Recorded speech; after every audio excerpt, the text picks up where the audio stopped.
m'arrive de rencontrer parfois d'autres créateurs de vidéos sur internet, des youtubeurs par exemple. On discute et je leur dis ah bah oui je suis abonné à ta chaîne, j'aime beaucoup. Et les gens me disent ah bon? Ah j'y crois pas, c'est pas possible. Comme si j'avais pas le droit de m'abonner aux chaînes des autres. Franchement je regarde plein de vidéos de plein de créateurs différents. Je suis abonné à une centaine de chaînes. Et je me suis dit que ce serait pas mal que je vous parle d'une dizaine de chaînes on va dire qui me tiennent à cœur. Extreme warning, vous n'allez pas retrouver les chaînes YouTube de potes dans ce que je vais vous raconter. Il y aura pas malheureusement Squeezie, McFly Carito, Norman, Ivy, qui vous voulez. Ça c'est acquis. Là je vous parlais plutôt de trucs un peu plus obscurs, un peu plus personnels aussi. Peut-être qu'il y a des chaînes qui vont pas trop vous parler. Moi c'est ma cam à 1000%. C'est des chaînes qui viennent du cœur. C'est parti, on va commencer. La chaîne de Malek. Hop! On commence avec Malek, c'est quelqu'un qui travaille dans l'animation, voilà, qui fait des dessins animés. Sur sa chaîne YouTube, il a deux formats qui sont énormes. D'abord, il a des rap battles entre des personnages de fiction. Par exemple, entre Golden Freezer et Astérix. Tu devrais demander à Jules comment on traite ces petits légionnaires. 59 impressions, les gens retournent en ton frigidaire. C'est dingue, parce que bah déjà, il y a le rap. Déjà, il faut faire la chanson, tout ça, l'écrire, c'est génial. Et le dessin animé, il est mortel, quoi. Franchement, c'est trop ouf. Ça dure pas longtemps, mais ça me rend dingue. C'est ce qui a un peu cartonné au début. Et maintenant il a un deuxième format qui est si telle série était un dessin animé japonais. Il fait un générique d'animé japonais mais version Game of Thrones. C'est mortel. Il a fait aussi si Rick et Morty était un animé japonais. C'est génial. Franchement on a l'impression que ça existe quoi. Les vidéos font à chaque fois plusieurs millions de vues tellement c'est ouf. Mais il n'a pas tant d'abonnés que ça. Voilà, on peut réparer ça. Et en plus Malek a subi une petite injustice d'internet. C'est qu'en fait très régulièrement ces vidéos se font repomper par des pages Facebook ou Twitter ou ce que vous voulez sans citer la source. Plutôt que de mettre ça sur votre page Facebook ou Twitter, je sais pas quoi, partagez le lien, hein, c'est bien aussi. Donc voilà, j'essaie de rétablir un petit peu sa justice. Allez voir la chaîne de Malek, c'est trop drôle. Il sort peu de vidéos, mais elles sont... Voilà. Thomas Romain. Alors, qui est Thomas Romain? C'est quelqu'un qui travaille également dans l'animation, décidément, qui vit au Japon et qui a travaillé dans des studios d'animation japonaise. Et Thomas, il a un projet un peu fou qu'il poste sur sa chaîne YouTube. Il demande à ses enfants, qui ont, je sais pas, une dizaine d'années, de dessiner des monstres un peu stylés, un peu farfelus. Et lui, il les redessine en version trop stylée. Et il monte ça en vidéo, donc il y a ses enfants qui montrent un petit peu le dessin, qui expliquent ce que veut dire quoi, les couleurs qu'ils utilisent. Et ensuite, il y a Thomas qui redessine ça à l'aquarelle. Il rajoute forcément sa patte, il ajoute des détails et il essaye en tout cas d'être le plus fidèle possible au dessin de ses enfants et je trouve ça trop cool. Et si vous êtes des gros fans de son travail et de ce projet là, il a sorti aussi un livre qui est un recueil des dessins de ses enfants avec ses dessins à lui. Moi ça me parle à 1000% parce que voilà, c'est un projet de dessin, c'est en vidéo avec des astuces avec ses enfants, je trouve ça trop cool. Wintergatan. Qu'est-ce que Wintergatan? C'est un musicien qui s'appelle Martin qui a eu un projet assez dingue. Il y a de ça quelques années, il a fabriqué une machine avec des billes qui fait de la musique. Vous avez peut-être déjà vu cette vidéo, ça s'appelle la Marble Machine. Cette vidéo avait beaucoup buzzé parce que c'était absolument dingue de faire une musique aussi stylée avec juste une machine qui tourne et des billes qui tombent et lui qui actionne des leviers. C'est absolument dingue je trouve. Et il s'est mis dans la tête de fabriquer une version supérieure de sa Marble Machine. Et du coup, toutes les semaines, il poste des vidéos pour expliquer comment il fabrique cette pièce-là, comment il améliore cette partie-là. Ça peut être des choix artistiques, des choix de matériaux. Il fait usiner ses pièces en aluminium par des gars je sais pas où qui lui envoient par la poste et il teste la vitesse de chute d'une bille, des systèmes d'aimants pour faire remonter des billes. Bref, il est parti dans un délire, c'est ouf. S'il passe pas loin de Paris un jour, j'irai le voir en concert parce que ça a l'air d'être du très lourd. Maintenant, je vais vous parler de deux chaînes en même temps. Pourquoi en même temps? C'est parce qu'en fait, j'ai participé récemment à chacun de leurs projets. Yes Vous Aime et Internet. J'espère que vous connaissez ces deux chaînes. Donc d'un côté, nous avons Yes Vous Aime, un collectif de comédiens qui font sur internet pas mal de parodies, des parodies d'émissions télé. Ils ont parodié les petites vidéos brutes. Bon, moi, faut savoir qu'à la base, j'étais dans la rue pour défendre les bagnoles.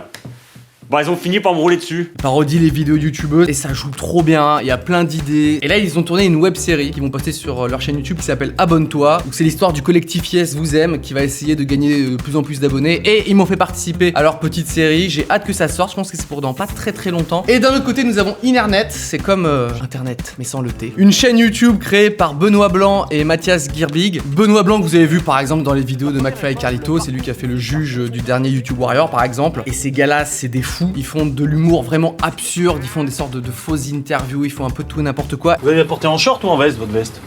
En veste, forcément, c'est une veste. Bah oui, forcément. Et là, leur nouveau projet, et j'étais très content de participer à ça, ça s'appelle Roman Photo et ils font une aventure dans un espace de coworking avec des personnages un peu fous, sauf que les gens ne bougent pas comme dans un roman photo.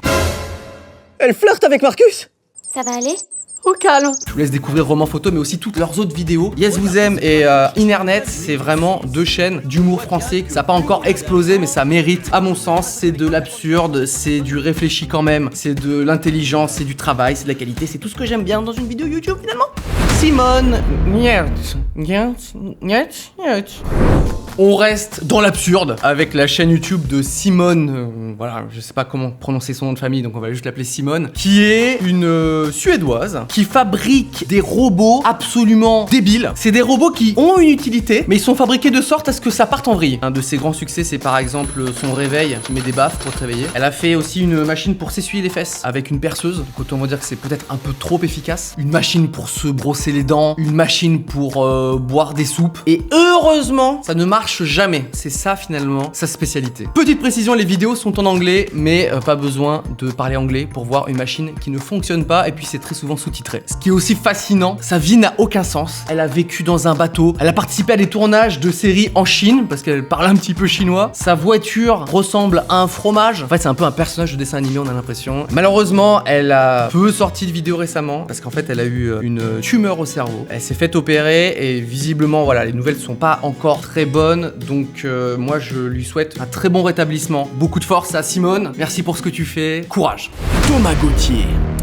Vous l'avez peut-être déjà vu dans mon tour du monde parce qu'il m'a accueilli à Montréal, voilà, dans sa ville. Thomas Gauthier vient du Québec et il est sur YouTube depuis très très longtemps, depuis aussi longtemps que moi, il me semble. J'ai l'impression d'être une personne âgée quand je dis ça. Thomas Gauthier, il a fait toutes sortes de vidéos, dans des formats très différents. Il va faire une petite fiction avec son coloc, il va te faire des vidéos sur n'importe quel thème. C'est ça que j'aime bien, c'est qu'il a beaucoup de liberté, surtout c'est très drôle. Récemment, il a fait par exemple un format qui s'appelle Tabou, où il revient sur des petites vidéos, des faits de société en quelque sorte. Si vous avez regardé les nouvelles dans les 5 dernières années, vous savez probablement déjà qu'il y a des monstruosités qui se passent partout autour du globe. Et lui donne son avis là-dedans, il met ça en perspective avec des petits concepts de philosophie, et à la fin, ça se termine par une petite chanson hyper stylée. Pour sauver la terre pour de bon,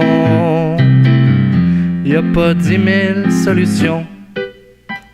Faire un suicide collectif, se poignarder avec des canifs. Il explique aussi des moments de l'histoire un peu pour les jeunes. C'est un peu débile, mais c'est vraiment génial. Il a fait aussi des web-séries. Bref, il a vraiment plein de cordes à son arc. Je suis un des premiers abonnés de Thomas Gauthier. Vraiment, je découvrais ça il y a très longtemps et je suis toujours très fidèle. Et merci de m'avoir accueilli dans ta ville formidable qu'est Montréal. Franchement, c'est toujours d'une grande qualité, tout en étant original et drôle. J'achète. Quoi? Là, on a un concept exceptionnel. C'est ma cam. À fond. Keke Flipnote. Ça manquait un peu d'animation. On y retourne avec la chaîne YouTube de Keke qui s'appelle Kevin, qui est aussi quelqu'un qui travaille dans l'animation. Keke, alors là c'est un délire, il crée des animations sur sa Nintendo DS. Il sait faire d'autres choses, mais ça c'est quand même sa spécialité. Et il fait des courtes vidéos avec des animaux qui dansent ou qui vivent des petites aventures. Souvent c'est sur des petites musiques stylées. C'est improbable, c'est trop mignon, c'est trop bien fait. On sent toute son âme dans ces petites vidéos et c'est ça que j'aime bien. Voilà, ça lui ressemble à 1000%. Dès que ça sort, je clique, j'adore. Montre-moi des animaux qui dansent. Une baguette et un renard qui font boing boing, je veux voir ça. Ça me rend fou un peu Internet, je suis en train de me rendre compte. Archipel. On retourne au Japon? Ça s'appelle Archipel parce que le Japon est un archipel, c'est-à-dire un ensemble d'îles. Cette chaîne YouTube publie des reportages sur des artistes japonais, mais aussi un petit peu d'autres choses. Ils ont commencé avec un format qui est mortel, qui s'appelle Toko Toko, qui suit des artistes japonais, qui expliquent un petit peu leur art, mais aussi les lieux où ils vont régulièrement. Et moi, je trouve ça passionnant. Il va y avoir des musiciens, des concepteurs de jeux vidéo, des dessinateurs, des animateurs, des stylistes, des sculpteurs de figurines, bref, plein d'artistes du Japon. Mais ils ont de plus en plus de formats, par exemple pour, je sais pas moi, parler de cuisine ou alors un nouveau lieu. Bref, c'est trop stylé, c'est hyper intéressant, c'est trop beau, c'est sous-titré en français, bref, il ne manque rien. Archipel, c'est dans mon top 10 direct. Cinéma.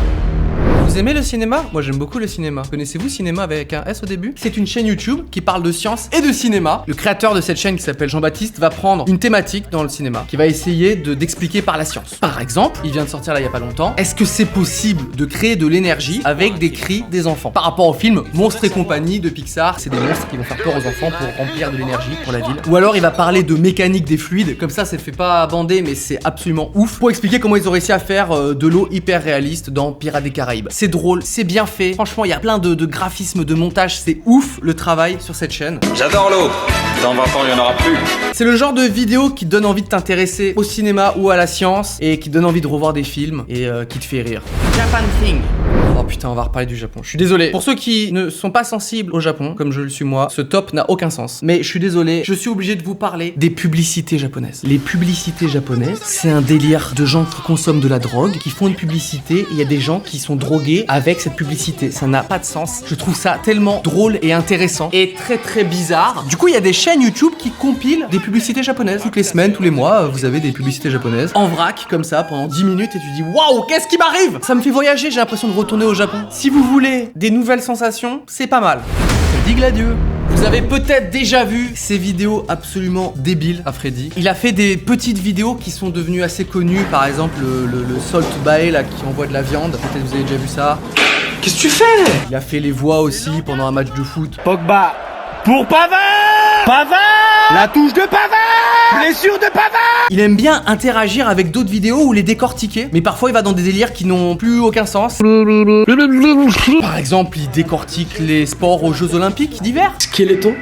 Qu'est-ce qu'il fait? Il est en équilibre et il skie sur les mains? Et c'est quoi? Je comprends pas. Et il est surtout très actif sur Instagram et ses stories. Je savais pas qu'on pouvait dire autant de conneries dans la journée. Je sais qu'aujourd'hui il travaille avec Yvick, avec des gens comme ça, parce qu'il a beaucoup de talent, il est très très drôle. Donc du coup j'ai hâte de découvrir un peu toutes ses prochaines vidéos à notre ami Freddy Gladieux. C'est oui. Et voilà, c'est la fin d'une petite sélection de 10 chaînes que j'aime particulièrement. J'espère que vous avez fait un petit peu des découvertes et peut-être des coups de cœur de votre part aussi. Vous allez pouvoir vous abonner à toutes ces chaînes là. Vous avez pas mal de liens dans la description. Dans tous les cas, il y a un peu tout et n'importe quoi dans cette liste de chaînes YouTube, mais il y a quand même un point commun, c'est qu'en fait, ils ne publient pas très régulièrement sur YouTube. Et c'est vrai qu'il y a une grosse tendance sur Internet à publier de plus en plus de contenu, mais pour faire du contenu original ou de qualité, ça peut prendre du temps. Et je mets aussi en lien un petit best-of de la chaîne Les Internets qui met en avant les créatrices sur YouTube, parce qu'il y a très peu de femmes. Vous avez vu, même dans ce classement, il n'y a que Simone malheureusement. Voilà, c'est un petit peu tout ce que j'avais à dire aujourd'hui. J'espère que vous avez fait des petites découvertes et que ça vous a plu. Et moi, je vous dis à très vite sur Internet pour une prochaine vidéo.